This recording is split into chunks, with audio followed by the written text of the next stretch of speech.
ఇంకా ఆశ్చర్యం కలిగించే పెద్ద డైవర్షన్. ఎందుకనంటే చంద్రబాబు నాయుడు అనే వ్యక్తి ఎంత దుర్మార్గుడు, ఎంత అన్యాయస్తుడు అనంటే, నిజంగా దేవుడిని కూడా రాజకీయాల కోసం వాడుకోగలగాలి అని ఆలోచన చేయగలిగిన వ్యక్తి ప్రపంచ చరిత్రలో ఎవడు ఉండడు. ఇంత అన్యాయస్తుడు ప్రపంచ చరిత్రలో ఎవడు ఉండడు. దేవుడు నీ రాజకీయాల కోసం ఉపయోగించుకోవాలి అని ఆలోచన చేయగలిగిన దుర్మార్గమైన మనస్తత్వం ఒక చంద్రబాబు నాయుడు గారికి మాత్రమే ఉంటాయి. నిజంగా ఇది ఎంత దారుణమైన డైవర్షన్ పాలిటిక్స్ అంటే, ఒకవైపున 100 రోజులు చంద్రబాబు నాయుడు గారి పరిపాలన మీద ప్రజలందరూ కూడా చంద్రబాబు నాయుడు మీద కోపం వెలుపుచుతూ ఉన్నారు. ఏమైనా మా సూపర్ 6లు, ఏమైనా మా సూపర్ 7లు అని చెప్పి ప్రజలు నిలదీస్తూ ఉన్నారు. ఇలాంటి నేపథ్యంలో ప్రజల మనసును డైవర్ట్ చేసేందుకు చంద్రబాబు నాయుడు చేస్తూ ఉన్న అతి దుర్మార్గమైన ఆలోచన ఈ కట్టుకథ. నిజంగా ఈ కట్టుకథ ఎంత దుర్మార్గము అనేది నేను మీ అందరికీ కూడా ఒక కొద్ది నిమిషాలు మీ టైంలో ఇస్తే నేను ఎక్స్ప్లెయిన్ చేస్తా. మీరే ఆలోచన చేయమని చెప్పి కూడా మిమ్మల్ని అందరినీ కూడా నేను కొడతా ఉన్నా. ఇంత దుర్మార్గపు పని చేయగలుగుతారా ఎవరైనా? చేయడం ధర్మమేనా అని అందరూ ఆలోచన చేయమని అడుగుతా ఉన్నా. ఎందుకనంటే కారణం ఏమిటనంటే, ఈరోజు తిరుమలకు స్వామివారికి వచ్చే ఈ నెయ్యి, ఈ తిరుమలకు వచ్చే ఈ నెయ్యి చంద్రబాబు నాయుడు గారు అన్న మాటలు దీనికి సంబంధించి, ఈ నెయ్యిలో కల్తీ జరిగింది అంటూ తాను అన్న మాటలు నిజంగా ఎంత దారుణమైన మాటలు అంటే, నాశరికమైన ఇంగ్రీడియంట్స్ వాడారని, తిరుపతి లడ్డులో యానిమల్ ఫ్యాట్ గీక్ బదులు వాడినారని, ఇదే పెద్ద మనిషి చంద్రబాబు నాయుడు ముఖ్యమంత్రి హోదాలో ఉంటూ ఒక ముఖ్యమంత్రిగా తాను మాట్లాడిన మాటలు ఇవి. నిజంగా ఒక ముఖ్యమంత్రిగా ఉన్న వ్యక్తి ఈ మాదిరిగా అబద్ధాలు ఆడడం ధర్మమేనా? కొన్ని కోట్ల మంది వెంకటేశ్వర స్వామి భక్తులు దేశవ్యాప్తంగా కాదు ప్రపంచవ్యాప్తంగా ఉన్నారు. వారందరి మనోభావాలను ఆడుకోవడం ధర్మమేనా? నిజంగా అసలు ప్రొసీజర్ ఏంది, ప్రక్రియ ఏంది, ఎలా జరుగుతుంది అన్నది నిజంగా కూడా అందరూ ఒక్కసారి ఆలోచన చేయాలి. ఈరోజు ఈ నెయ్యి సప్లై చేసే ఈ కార్యక్రమం ఏదైతే జరుగుతూ ఉందో, ఇదేదో కొత్తగా జరిగే కార్యక్రమం కాదు. ఇది ప్రతి 6 నెలలకు ఒకసారి ఇది రొటీన్గా రెగ్యులర్గా జరిగే కార్యక్రమం. ప్రతి 6 నెలలకు ఒకసారి ఆన్లైన్లో టెండర్లు పిలుస్తారు. ఆ ఆన్లైన్లో పిలిచిన టెండర్లకు ఆధారంగా కంపెనీలు కోట్ చేస్తాయి. L1 ఎవరికి వస్తారో వాళ్ళని బోర్డు అప్రూవ్ చేస్తుంది. ఇది రొటీన్గా 6 నెలలకు ఒకసారి రొటీన్గా జరిగే కార్యక్రమం. మరి రొటీన్గా జరిగే ఈ కార్యక్రమం ఏదైతే ఉందో, దీనికి సంబంధించి ఆ క్వాలిఫికేషన్ క్రైటీరియా ఇటువంటివన్నీ కూడా కొత్తగా మార్చింది ఏమీ ఉండదు. ఎవడు మార్చేది ఏమీ లేదు, కొత్తగా మార్చింది అంతకన్నా లేదు. ఎప్పటి నుంచో జరుగుతున్న ఈ క్వాలిఫికేషన్ క్రైటీరియా తిరుమల తిరుపతికి సంబంధించిన వెంకటేశ్వర స్వామికి సంబంధించిన లడ్డు అనేది ఎంత ప్రసిద్ధి కాంచిన లడ్డు అంటే, దానికి సంబంధించిన లడ్డు తయారీలో వాడే ఈ నెయ్యి కానీ, వాడే ఇంగ్రీడియంట్స్ కానీ ఇవన్నీ కూడా దశాబ్దాలుగా జరుగుతూ ఉన్నాయి. ఇవన్నీ ప్రొక్యూర్మెంట్ ప్రాసెస్ అనేది ఇదేం కొత్తగా ఎవడు వచ్చి చేసేది ఏమీ లేదు, ఎవడు కొత్తగా దాంట్లో ఏలు పెట్టేది లేదు. రొటీన్గా జరిగే ఈ కార్యక్రమం, ఈ రొటీన్గా జరిగే ఈ కార్యక్రమం 6 నెలలకు ఒకసారి రొటీన్గా జరిగే కార్యక్రమంలో ఎవరు L1గా వస్తారో వారికి ఇస్తారు. మరి ఎవరు సప్లై చేసినా కూడా, మరి ఎవరికి L1గా వస్తారు, ఎవరు సప్లై చేసినా కూడా వాళ్ళు ప్రతి ఒక్కరూ కూడా వారు సప్లై చేసిన ప్రతి ట్యాంకర్తో పాటు, వెరీ ఇంపార్టెంట్ ఈ పాయింట్, వాళ్ళు సప్లై చేసిన ప్రతి ట్యాంకర్ నెయ్యితో పాటు వాళ్ళు NABL సర్టిఫై చేసిన సంస్థ నుంచి, అంటే NABL అంటే నేషనల్ అక్రెడిషన్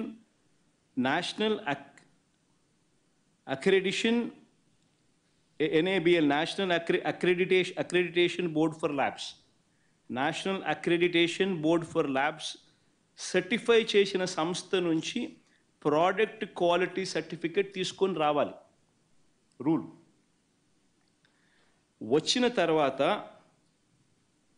ఇక్కడ TTDలో ఆ ట్యాంకర్లో నుంచి 3 శాంపుల్స్ తీసుకొని 3 రిపోర్ట్స్ పాస్ కావాలి. ఇది routine process, compulsory process for anybody. ఈ 3 టెస్టులు పాస్ అయిపోయిన తర్వాతనే ఆ నెయ్యి కానీ ఆ ఇంగ్రీడియంట్స్ కానీ ఏదైనా కూడా ప్రసాదంలో వాడడానికి TTD వాడకంలోకి తీసుకుని వచ్చేదానికి బండిని ముందుకు పంపిస్తారు. లేకపోతే vehicle it self will not even go forward. లేకపోతే అసలు ముందుకు కూడా పోదు. రిజెక్ట్ ఆ 3 శాంపుల్స్లో ఏది పాస్ కాకపోయినా కూడా అసలు నీకు అసలు శాంప్లింగే అసలు నీకు అసలు ఆ బండి ముందుకే పోదు, ఆపేస్తారు, రిజెక్ట్ చేసేసి వెనక్కి పంపించేస్తారు. దట్ ఈస్ ప్రక్రియ. This is compulsory. మరి నేను అడుగుతా ఉన్నది ఒకటి చంద్రబాబు నాయుడు, మరి ఏదైనా కానీ రిజెక్ట్ అయిపోతే అసలు నువ్వు వాడే అవకాశమే లేదు, వాడే పరిస్థితి లేదు.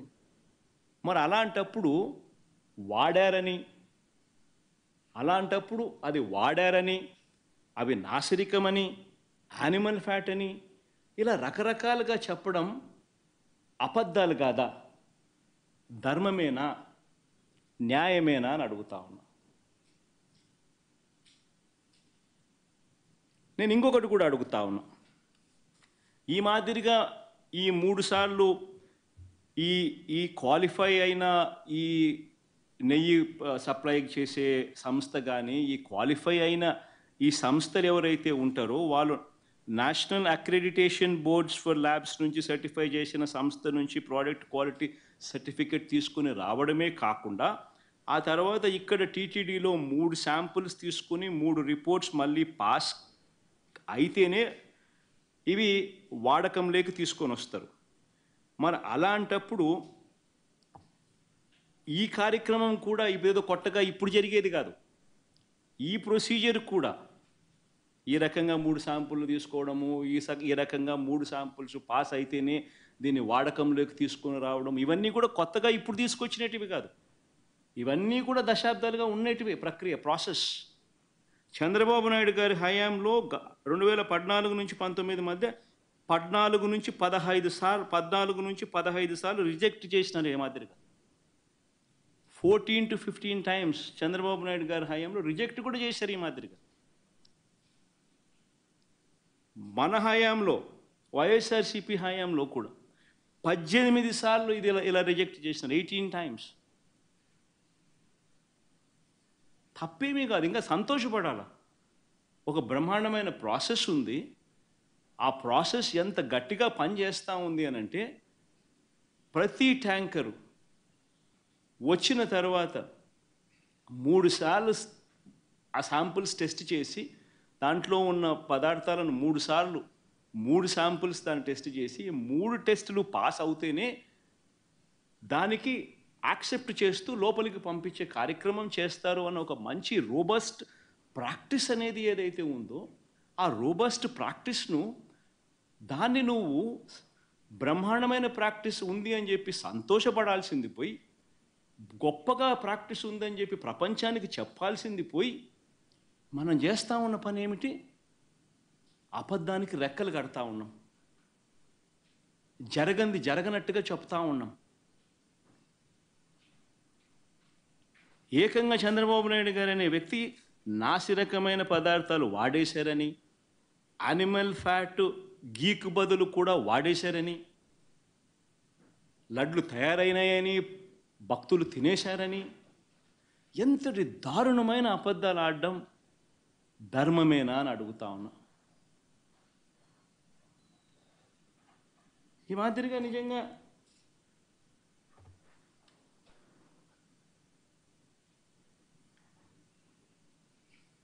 ఆశ్చర్య కలిగించే విషయం ఇంకొకటి చెప్పాలి. అసలు ఈ రిపోర్టు, రిజెక్ట్ అయిన రిపోర్టు మొట్టమొదటిసారి జూలై 12వ తారీఖున, అంటే ఎవరి హయాంలో, ఎవరు ముఖ్యమంత్రి? జూలై 12వ తారీఖున శాంపుల్స్ తీసుకున్నారు. అంటే ఎవరు ముఖ్యమంత్రి, ఎవరి హయాంలో ఇది? చంద్రబాబు నాయుడు గారు సాక్షాత్తుగా ముఖ్యమంత్రిగా ఉన్న హయాంలో. ఆయన జూన్ 4న ఎన్నికల్లో రిజల్ట్స్ అయినాయి. జూలై 12 ఆయనే ముఖ్యమంత్రి. ఆయన ముఖ్యమంత్రిగా ఉండగా శాంపుల్స్ జూలై 12వ తారీఖున శాంపుల్స్ తీసుకున్నారు. వచ్చిన ట్యాంకర్, ఒక ట్యాంకర్ తిరుపతికి ఆ టైంలో వస్తే, ఈ నెయ్యి సప్లై చేసే ట్యాంకర్ వస్తే దాంట్లో నుంచి శాంపుల్స్ తీసుకున్నారు. ఈ శాంపుల్ను 17వ తారీఖున 17న అంటే వాళ్ళ టెస్టులన్నీ చేసి, ఆ 3 టెస్టులు అక్కడే వాళ్ళు చేస్తారు. చేసిన ఆ టెస్టులు సరిగ్గా రాలేదు కాబట్టి ఆ శాంపుల్స్ను 17వ తారీఖున ఎన్డీడీబీకి పంపించినారు, నేషనల్ డైరీ డెవలప్మెంట్ బోర్డుకు. వాళ్ళు 23వ తారీఖున రిపోర్ట్ ఇచ్చినారు. రిపోర్ట్ ఇచ్చినారు జూలై 23న. అవును, రిజెక్ట్ అయింది. నేను ఒకటే అడుగుతా ఉన్నా, జూలై 23వ తారీఖు నుంచి 2 నెలలు చంద్రబాబు నాయుడు ఏం చేస్తూ ఉన్నాడు? 2 నెలల తర్వాత ఇప్పుడు చంద్రబాబు నాయుడు గారి 100 రోజుల పరిపాలన మీద అడ్వర్టైజ్మెంట్ ఇచ్చినప్పుడు ప్రజలు సూపర్ 6 ఏమైంది, సూపర్ 7 ఏమైంది అని చెప్పి ప్రజలు చంద్రబాబు నాయుడు నిలదీస్తూ ఉన్నప్పుడు టాపిక్ డైవర్ట్ చేసేందుకు జూలై 23వ తారీఖున ఇచ్చిన రిపోర్టును ఇప్పుడు తీసి ఆ రిపోర్టును వక్రభాష్యం చేస్తూ ఆ రిపోర్ట్లో నుంచి ఈ మనిషి నోటికొచ్చినట్టుగా, ఇష్టం వచ్చినట్టుగా అబద్ధాలు ఆడడం మొదలుపెట్టాడు. ధర్మమేనా అని అడుగుతా ఉన్నా. ఇంకొకటి ఆశ్చర్యకరమైన విషయం కూడా చెప్పాలి. ఆశ్చర్యకరమైన రిపోర్ట్ ఏంటంటే, పోనీ రిపోర్ట్ ఏమిటి అని ఒకసారి చూద్దాం. ఇది రిపోర్ట్.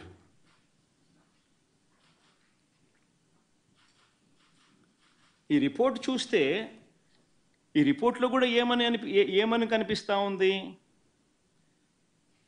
ఇది S value, standard S value ఇవి ఉండాలి. అయితే స్టాండర్డ్ ఎస్ వాల్యూ ఇవి కాకుండా ఇవి ఉన్నాయి, అంటే డీవియేషన్ ఉంది, are falling out of the range. If any S value falls outside the corresponding limits, sample to contain foreign fat అని చెప్తా ఉన్నారు. However, under the circumstances listed before, a false positive result can be obtained అని కూడా చెప్తా ఉన్నారు. What are those kind of circumstances అని చూస్తే, if the sample is obtained from bovine milk other than cow's milk,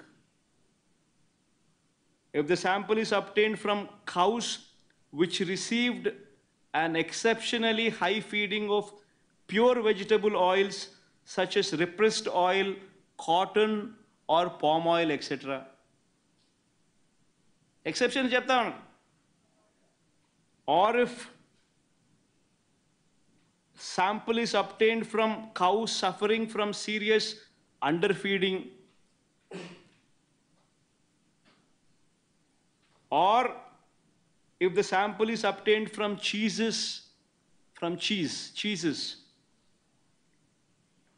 or if the sample is extracted by using the Gerber Weibull burnt Berntrop or Skimid-Bonsky Rasgal methods. అంటే ఇవి exceptions కూడా ఉంటాయి అని కూడా చెప్తా ఉండరు. నేను చెప్పేది ఒకటే చెప్తా ఉన్నా, ఏదైనా కానీ ఒక రోబస్ట్ ప్రక్రియ టీటీడీలో ఉంది అని చెప్పడానికి సంతోషపడాలి, గర్వపడాలి. టీటీడీ అన్న దేవాలయం అన్నది, టీటీడీలో తయారయ్యే లడ్డు అన్నది, స్వామివారికి దగ్గర తయారయ్యే ఈ కార్యక్రమం అనేది ప్రసిద్ధి కాంచిన గొప్ప పరిణామం అని చెప్పాలి.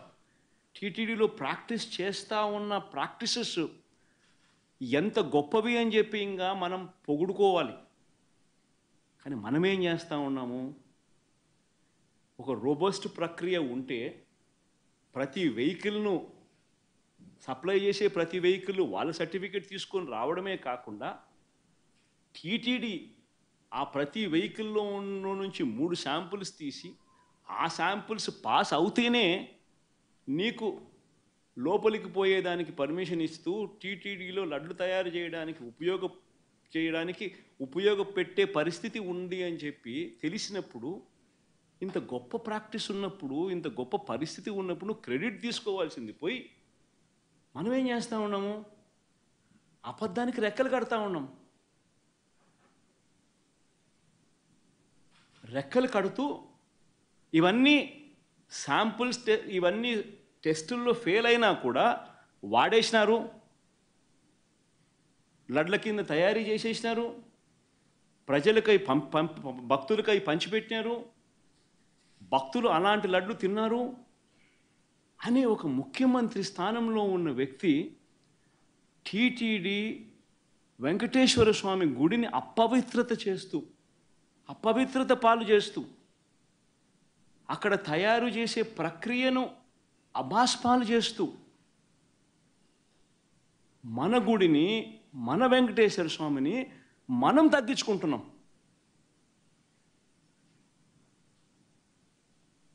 ఇంతకన్నా దారుణమైన పరిస్థితులు ఎప్పుడైనా రాష్ట్ర చరిత్రలో ఎక్కడైనా జరుగుతాయా? ప్రతి ఒక్కరు కూడా దీని గురించి ఆలోచన చేయాలని చెప్పి నేను అడుగుతా ఉన్నా.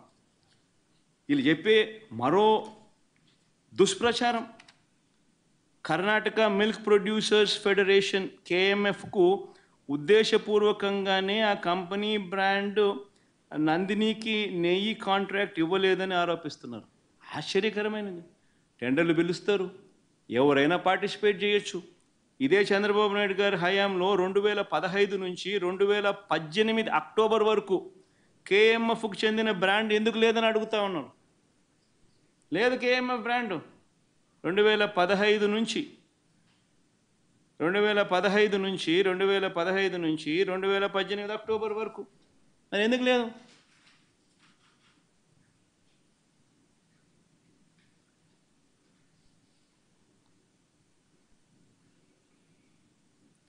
ఇంకొకటి ఆశ్చర్యకరమైన విషయం, national dairy development board report July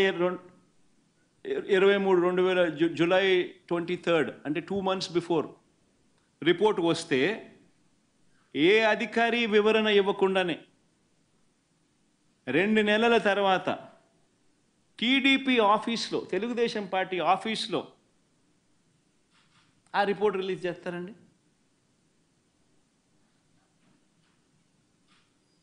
అదే 100 రోజుల ఈయన పాలన మీద అడ్వర్టైజ్మెంట్ ఇచ్చిన రోజు.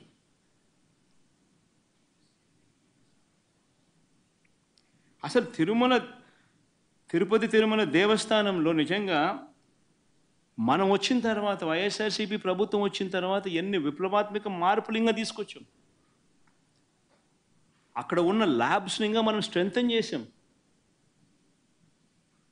CFTRI central food technology research ఇన్స్టిట్యూట్కు చెందిన వాళ్ళతో అనుసంధానమైనారు టీటీడీ వాళ్ళు. అక్కడ ఇంకా ల్యాబ్స్ను మెరుగుదిద్దినారు. అక్కడ నుంచి సీనియర్ ఉద్యోగుల్ని కూడా రిక్రూట్ కూడా పెట్టుకున్నారు. ఇంకా అక్కడ ప్రతి అడుగులోనూ కూడా టీటీడీ బోర్డు అనేది నిజంగా ఒక విశిష్టమైన బోర్డు. టీటీడీ బోర్డు అన్నది నాకు క్యాబినెట్ కూర్పు చేయడం ఈజీ, టీటీడీ బోర్డు కూర్పు చేయడం ఇంకా కష్టం. నిజంగా అంత కష్టమైన కార్యక్రమం. ఎందుకనంటే టీటీడీ బోర్డుకు రికమెండేషన్స్ ఒక్కరి దగ్గర నుంచి రావు. కేంద్ర మంత్రుల దగ్గర నుంచి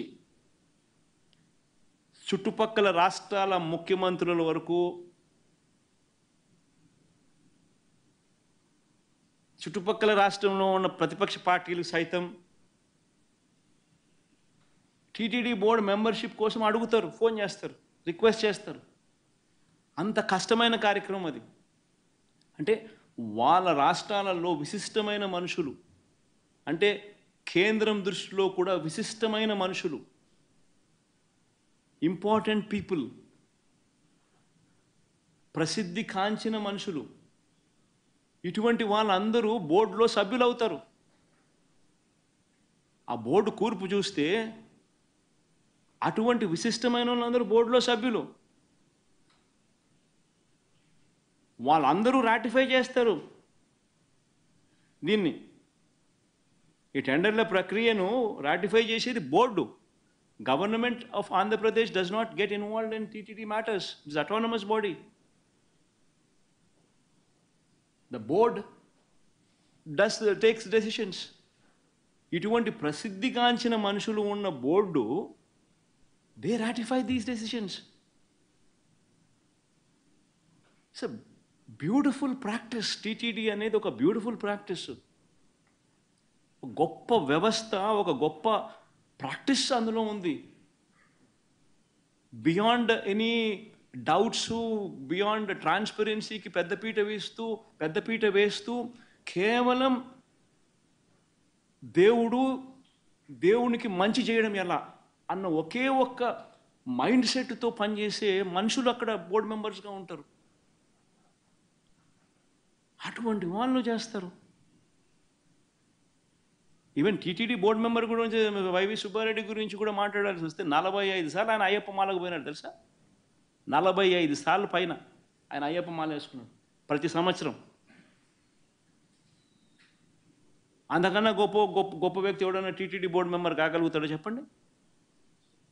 అంతకన్నా భక్తుడు ఎవడన్నా ఉంటాడో చెప్పండి? 45 సార్లు టీటీడీ మా అయ్యప్ప మాల వేసుకొని, అది స్వాముల్లో కూడా ఏంది సూపర్ స్వామి, గురుస్వామి స్టేజ్.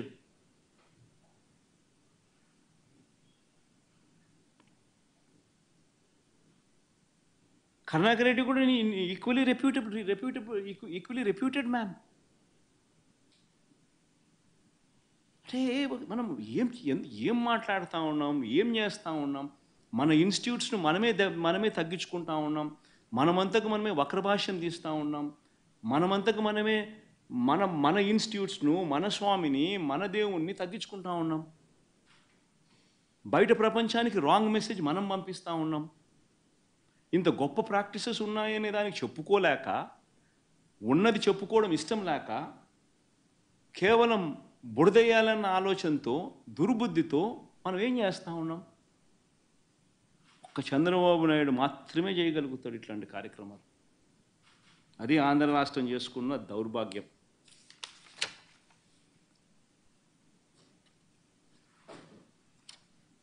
నిజంగా టీటీడీలో